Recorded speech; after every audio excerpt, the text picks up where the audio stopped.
Você está na rádio do Apostolado Nossa Senhora do Rosário de Lepanto. Nosso endereço é www.ansrlepanto.com.br.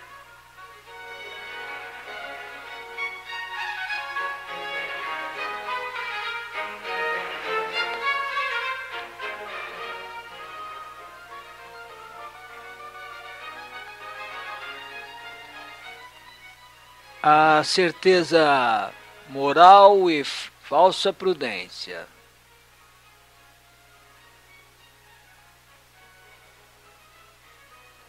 Certeza moral e crise da igreja.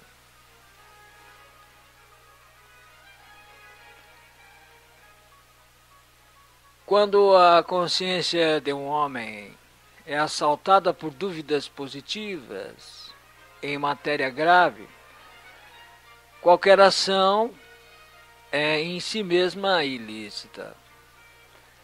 Como ensinam os bons manuais de teologia moral. Isto pelo seguinte fato: quem leva uma ação a cabo com consciência duvidosa a respeito de sua própria licitude, aceita temerariamente a possibilidade de ofender a Deus e ao próximo. Bem, em outras palavras, em caso de dúvida, uma certeza absoluta, é necessário reunir elementos suficientes para a inteligência alcançar o estado que os grandes tratadistas católicos chamam de certeza moral. Antes disso, convém não iniciar nenhuma ação. Esse tipo de certeza é próprio das ocasiões em que se torna impossível chegar a certezas especulativas, apoiadas em princípios intrínsecos, indubitáveis, como são os que nos levam a certezas matemáticas ou metafísicas. Por exemplo, a licitude da ação dependerá, pois, do fato de a consciência apoiar-se em princípios reflexos ou extrínsecos, decorrentes dos princípios intrínsecos. Bem, em síntese, os princípios reflexos são assim chamados pelo fato de que lançam uma luz indireta e parcial sobre a ação, mas em grau suficiente para lograr-se a certeza moral na ordem prática. Ressaltemos que a luz, neste caso, não dissipa de todo as trevas especulativas, mas é suficiente para o homem empreender a ação. Analogamente, é como a luz bruxuleante de uma vela, que, embora não ilumine o caminho como perfeição, o faz em nível suficiente para o homem poder seguir em frente sem tropeçar. Eis alguns critérios encontráveis em Santo Afonso de Ligório e outros tratadistas de moral. Em caso de dúvida, é preciso considerar atentamente as normas gerais. E em caso de dúvida, é preciso julgar pelo que ordinariamente se praticou ao longo do tempo. E em caso de dúvida, deve-se pressupor a validez do ato. Em caso de dúvida, é preciso orientar-se pelo que na prática parece ser mais seguro. E também, em caso de dúvida, é preciso considerar se o ato em questão favorece ou contraria a lei, os princípios da ordem moral. E em caso de dúvida, convém colher a opinião de pessoas douta ou sábia na matéria e etc. Com tais bússolas um homem se nutre de razões suficientes para chegar à certeza moral. E aí sim, tendo o horizonte, habilita-se a empreender a ação da forma lícita, mesmo quando erra. Esta última advertência não nos custa fazer pelo simples fato de que a especificação do ato moral não se dá pelo resultado prático da ação, mas pela intenção do agente. É esta que define se a ação foi boa ou má, justa ou injusta. Assim, um professor imbuído da reta intenção de ensinar a matéria, mas que por alguma razão acidental não consegue, é moralmente mais digno que o professor negligente, que numa frase fortuita acaba sem querer passando determinado ensinamento ao aluno.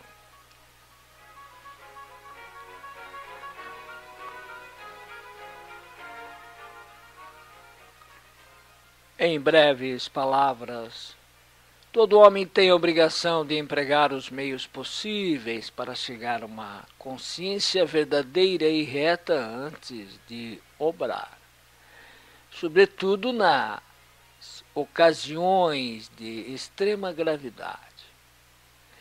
Só assim se pode alcançar a certeza moral que lhe servirá de critério mais ou menos seguro para agir.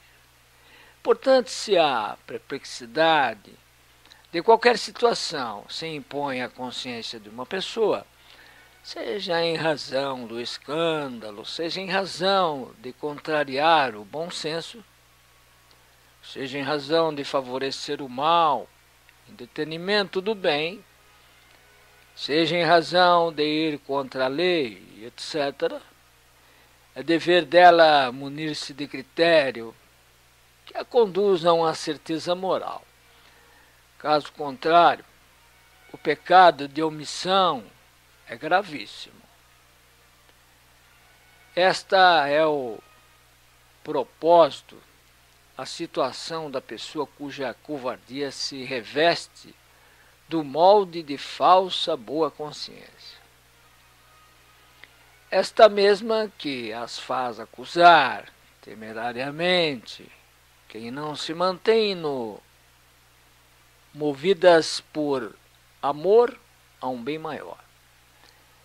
Infelizmente trata-se da chamada prudência da carne, tipificada em sentido próprio, não pelo amor ao bem, mas pela hesitação culposa entre o bem e o mal. Pelo temor mundano de ferir susceptibilidades ou perder algum benefício adquirido. Muitas dessas pessoas boazinhas deixam escapar um afetado esgar de nojo ao ler as críticas construtivas de quem, tomando como critério a tradição, o magistério e a prática bimilenar da Igreja, aponta as absurdidades que a vêm corroendo nas últimas décadas, absurdidades doutrinais, pastorais, litúrgicas, canônicas e magisteriais, dogmáticas e políticas. Ora, como esses bons moços desconsideram muitos dos critérios que poderiam levá-los a julgar a situação presente munidos de uma certeza moral, acabam por se tornar acusadores daqueles cuja ação se transforma no incômodo espelho, diante do qual as suas consciências remordem a si mesmas. Na prática, as acusações que engendram são mera autodefesa psicológica, Mecanismo típico da neurose. Pois bem, uma das acusações dessa gente de tão bom coração é ilibidar índole, e é a seguinte.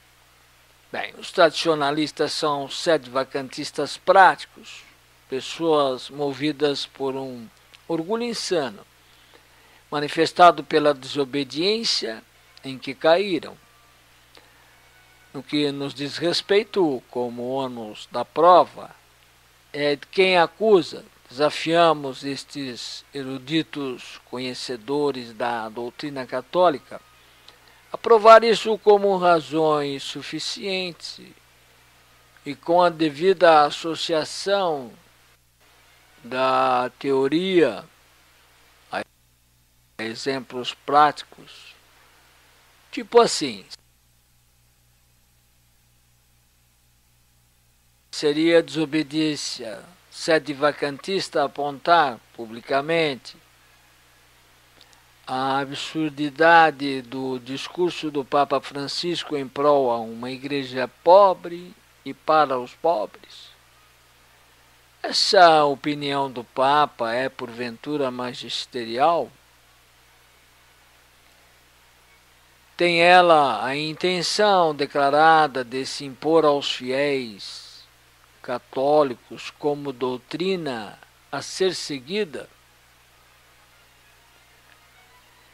Divergir dela é, por acaso, desobediência e etc. Apenas aconselhamos a estes homens, cuja habitual prudência é fechar os olhos para não ver e tapar o nariz para não sentir eventuais odores nauseabundos, a estudar muito, bem antes de dar razões à sua desrazão. Ou seja, antes de se lançar a demonstração cabal de que somos uma espécie de sede-vacantista prático, se porventura forem dialeticamente dialogado, sirva-lhes de consolo, que o terão sido com e por amor, o mesmo amor à igreja, que eles alegam em sua defesa ao acusar moralmente o próximo.